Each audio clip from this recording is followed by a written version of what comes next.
Muy bien, ¿cómo están?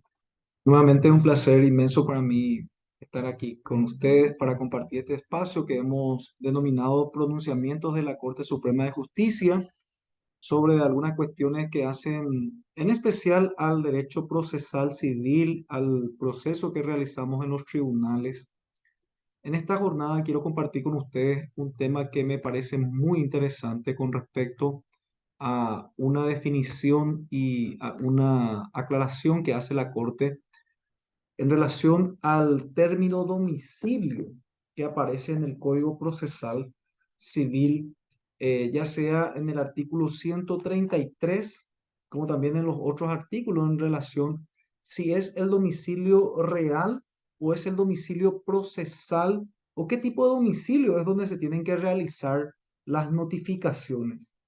Este fallo, si bien trató sobre la nulidad de actuaciones, la Corte, como siempre, en su maravillosa actividad académica y también de ilustración, nos trae este fallo para determinar exactamente cuál es el alcance del artículo 133 del Código Procesal Civil y lo desarrolla en los siguientes términos. Nosotros tenemos que este fallo analizado es sobre una cuestión de partición de condominio. Se dictó hace pocos días, 26 de junio, donde en el fallo 461 autointerlocutorio en la Sala Civil de la Excelentísima Corte Suprema de Justicia, compuesta por sus excelencias el presidente, el ministro Eugenio Jiménez Rolón, y miembros los señores ministros Alberto Martínez Simón y César Garay Zucolillo. Ellos nos ilustran, nos enseñan con este fallo maravilloso cómo tenemos que interpretar el concepto de domicilio que aparece en el artículo 133 del Código Procesal Civil, que es muy útil para nuestra vida en el foro. En ese contexto, el fallo dice: la discusión gira, por tanto, en la interpretación que del artículo 133 del Código Procesal Civil se realiza al incidentista. Aclaro que aquí hubo un incidente de nulidad de actuaciones, por eso es que la Corte explica esto y trata de identificar plenamente, y lo hace, para que los tribunales inferiores tengamos esa visión de qué es lo que es y qué se entiende por el término en el domicilio o por la frase, la expresión en el domicilio del interesado. Este artículo está insertado o mejor dicho, esta frase está insertada en la redacción del artículo, alude en realidad al domicilio real de la parte y no al procesal, por lo que la cédula de notificación en cuestión se encuentra viciada por haber sido diligenciada según insiste de manera irregular. Aquí hace la introducción de qué es lo que el incidentista alega para peticionar la nulidad de actuaciones. Dice que la cédula donde indica el artículo 133 se debe realizar a través de esta forma. La notificación debe ser en el domicilio real y no procesal, como la Corte va a enseñar en el transcurso del fallo. La Sala Civil explica, ahora bien, si sin extendernos innecesariamente en el análisis, debe decirse que la tesis del incidentista, que constituye su único agravio, debe ser descartada. ¿Por qué? No es cierto que la expresión domicilio del interesado refiera, como regla general, al domicilio real de las partes, pues dicha redacción y, por extensión, el artículo en cuestión no debe ser interpretada a través de fórmulas aisladas. Antes bien, debe contribuirse el significado del precepto contenido en aquel en conjunto con las demás disposiciones de la ley. Pues de esta operación resulta la interpretación y el sentido congruente de la expresión. Aquí la Corte dice, no se puede interpretar en forma aislada un artículo. Tenemos que hacerlo a través de los otros artículos y de las demás disposiciones en la ley. En este sentido, el artículo 133 del Código Procesal Civil enuncia las resoluciones dictadas durante un proceso judicial que deben ser notificadas por cédula en el domicilio del interesado, entre las que se encuentra la providencia del tribunal que dispone de fundar el recurso interpuesto. Este era el caso analizado, era en relación a fundar el recurso. Asimismo, aclara que dicha notificación por cédula será innecesaria cuando el interesado consintiese en notificarse personalmente, para lo cual esta última deberá ser refrendada por el actuario o el oficial de secretaría con indicación de fecha y hora. En este contexto, la Corte sigue enseñando: corresponde igualmente traer a colación la disposición del artículo 47 del Código Procesal Civil que dispone: constitución de domicilio. Toda persona que litigue por su propio derecho deberá constituir domicilio dentro del radio urbano de la ciudad o pueblo que sea asiento del juzgado o tribunal. Este requisito se cumplirá en la primera intervención o presentación.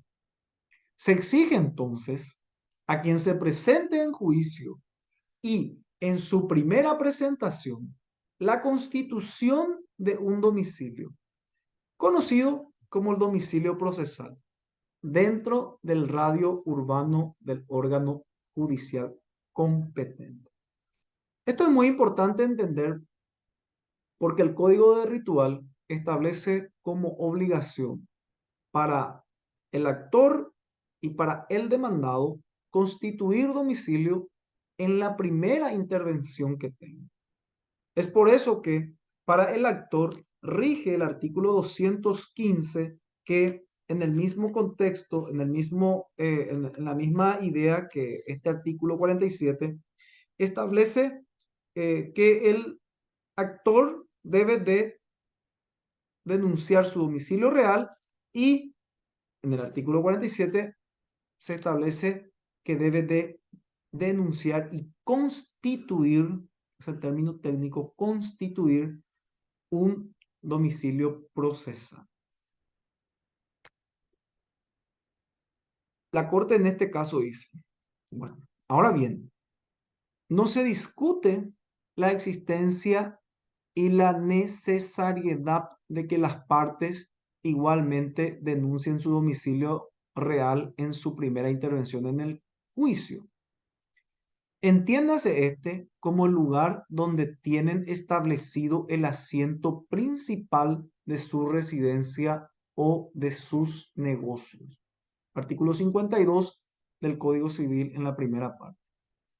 Dicha obligación se encuentra claramente establecida en el artículo 57 del CPC cuando un abogado litigante se presenta en su carácter de representante convencional.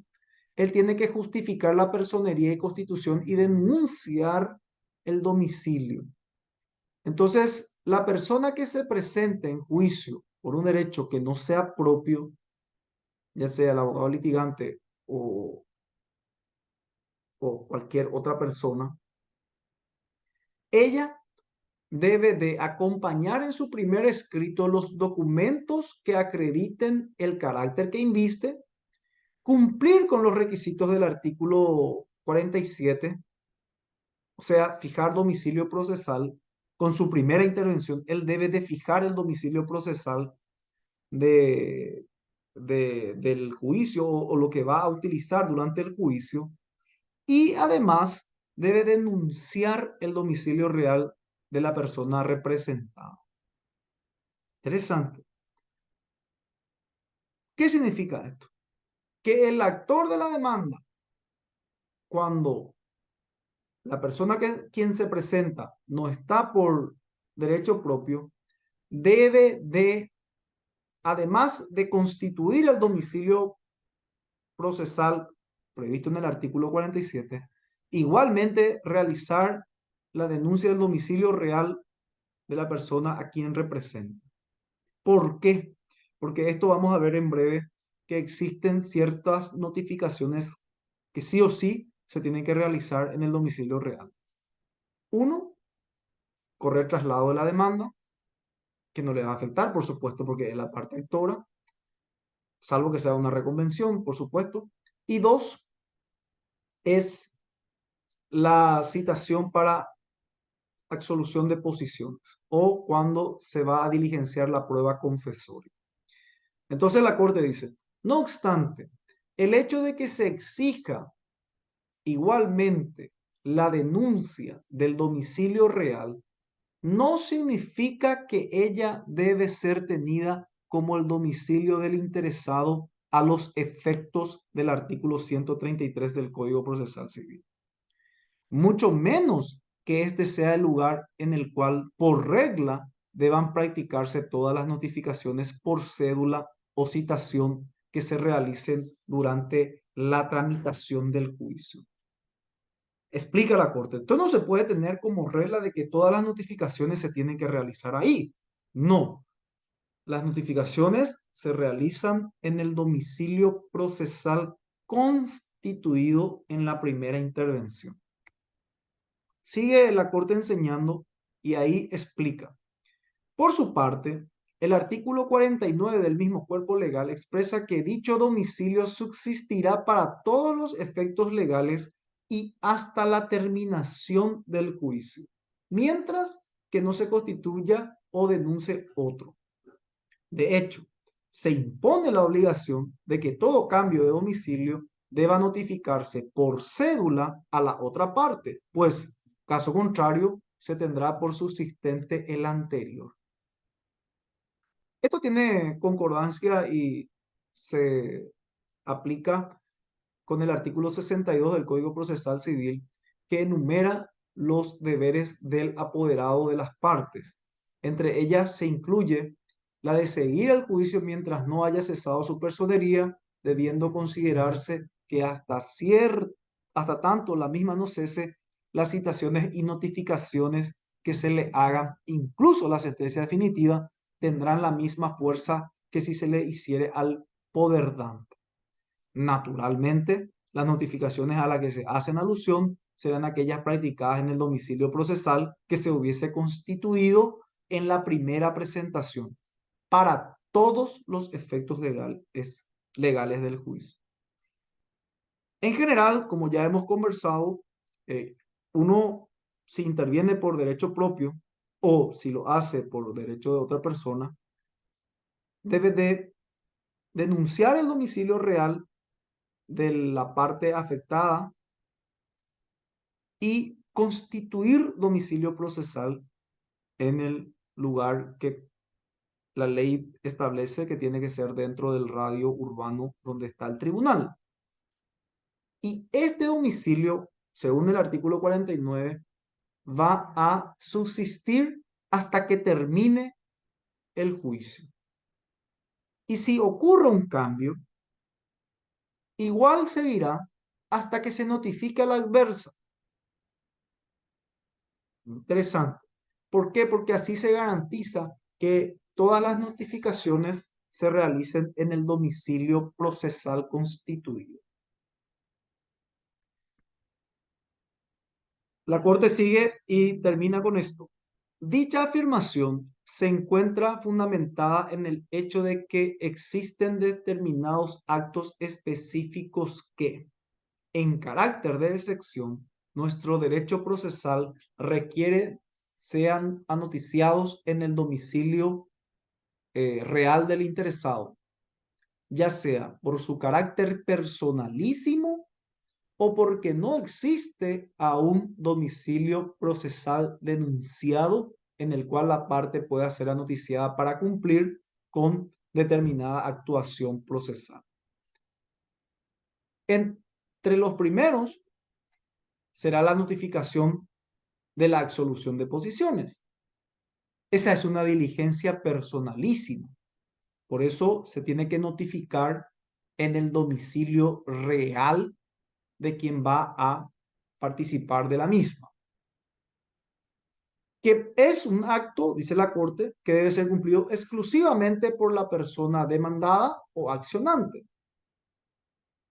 Se notifica en el domicilio real de quien es llamado a absolver posiciones. Y para el segundo caso, cuando hablamos de que aún no existe un domicilio procesal constituido, por supuesto, el ejemplo más preciso, el más claro, es cuando se corre traslado de la demanda. ¿Por qué? Porque ahí el demandado aún no tuvo intervención. Entonces, esta notificación se realiza en el domicilio real. A modo de conclusión, nosotros entendemos de que existe lo que se conoce como regla general. Se deben de notificar todas las actuaciones en el domicilio procesal constituido. Esta diligencia se debe de realizar en la primera intervención conforme lo establece el artículo 47 del Código Procesal Civil y también en el mismo orden el artículo 57, cuando alguien interviene por un derecho que no sea propio. Cuando es un derecho propio, entonces se aplica el artículo 47. Cuando no sea propio, el artículo 57 también ordena que en la primera actuación se denuncie el domicilio procesal que será el constituido. Luego, por regla general, todas las notificaciones que se deben realizar conforme lo establece el artículo 133 en forma cedular, es en este domicilio donde se realiza, en el domicilio procesal constituido, salvo las excepciones en donde las diligencias son de carácter personalísimo, como la absolución de posiciones o cuando aún la parte no ha constituido domicilio procesal. Y el ejemplo más preciso es el traslado de la demanda.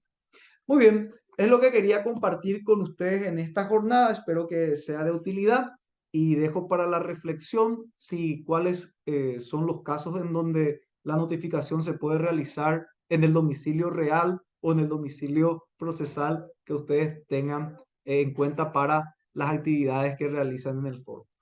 Es un placer y en cualquier momento volvemos con otra cápsula para dar a conocer la gran tarea, el gran trabajo que hace la Sala Civil, la Sala Constitucional y la Sala Penal de la Excelentísima Corte Suprema de Justicia en sus pronunciamientos sobre cuestiones que hacen a la vida en el foro. Un placer y hasta siempre.